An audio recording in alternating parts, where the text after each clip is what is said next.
Hello fellow traders, and welcome back to a video here where we're gonna have a look around in the currency market. Now, as always, I like to look at this spaghetti chart here, and we will do that in a second. But first of all, there is some news related things that I'll just mention for you.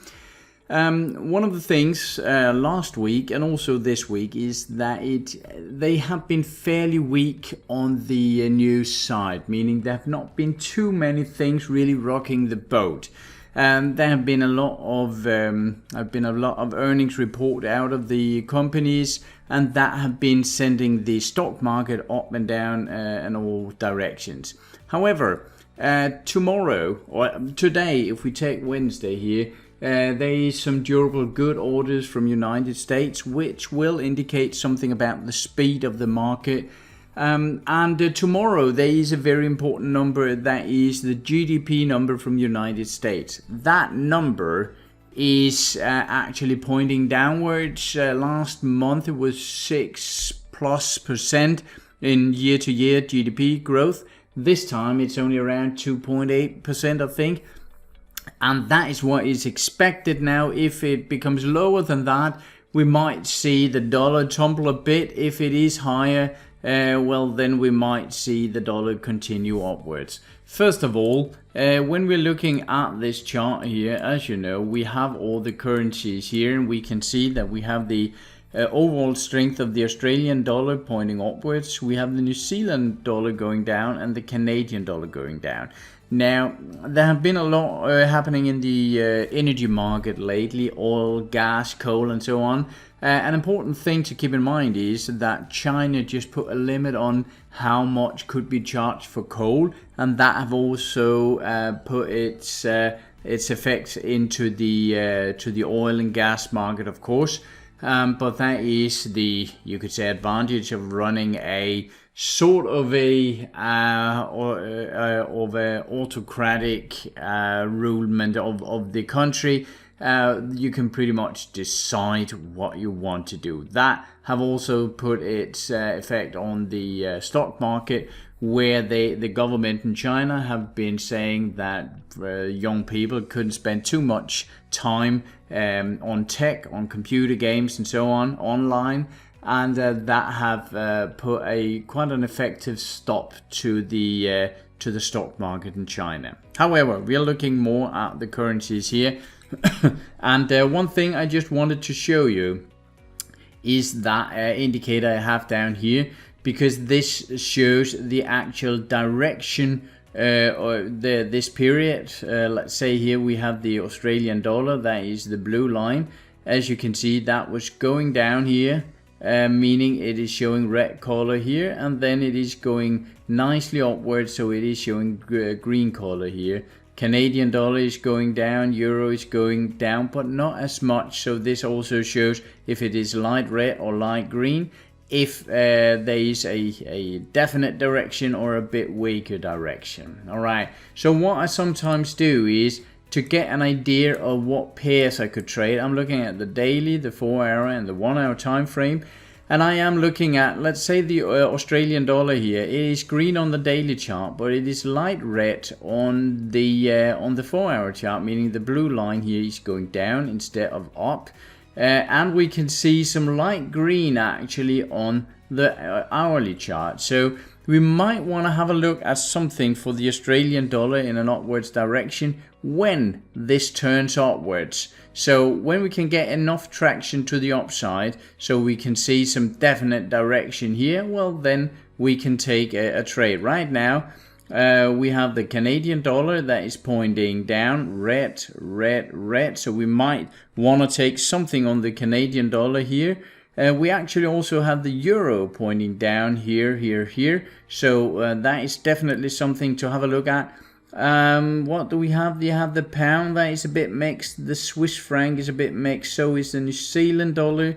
The US dollar is actually showing dark green, light green, and light green, meaning that we might want to have a look at a trade in the euro dollar, with the euro going downwards and the dollar going upwards. So that is an interesting setup here.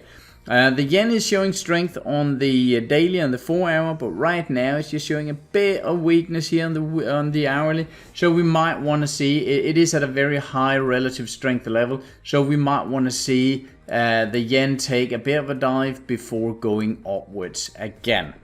So let's try and see if we can find some of these mixes that could be interesting.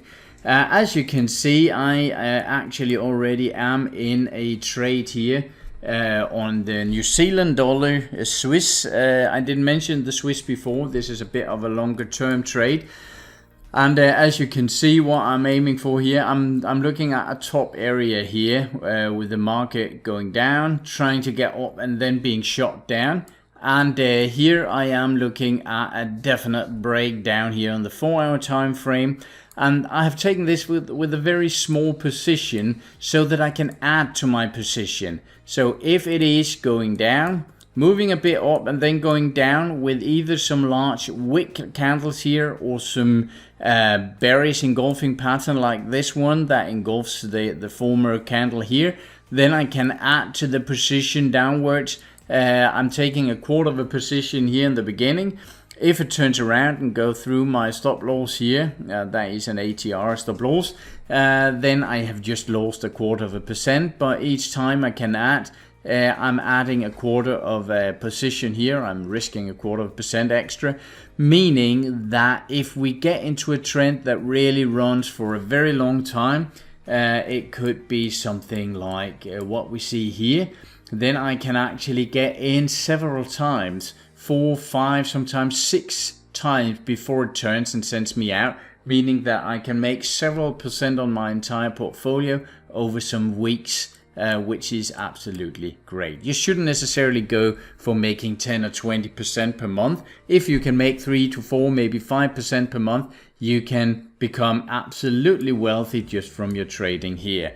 But if we try to mix some of the pairs that we are talking about here, we could see, for instance, the euro dollar. The euro dollar is here, and I actually have a position on this one, just as with the one we looked at before. Let me just drag this one a bit down so you better can see. As you can see here, looking at the weekly chart, I like to make this top down. On a weekly chart, we could definitely have taken something up here, and I was short some euro dollar upwards here. I was actually long a bit here because I thought we were starting a good upwards trend, but it turned down again. Right now we have broken structure here on a weekly time frame, and we are hitting our resistance area here. If we take that on a daily time frame, you can see a bit more clearly here. We have the structure here. It is trying to be respected, but it breaks, and then we wait until it gets up here and being tested, and right now it is being sent downwards. We have no idea how far it will go down, but right now it is going down. So I am timing it on my 4 hour time frame, where you can see we have the big bearish engulfing pattern here.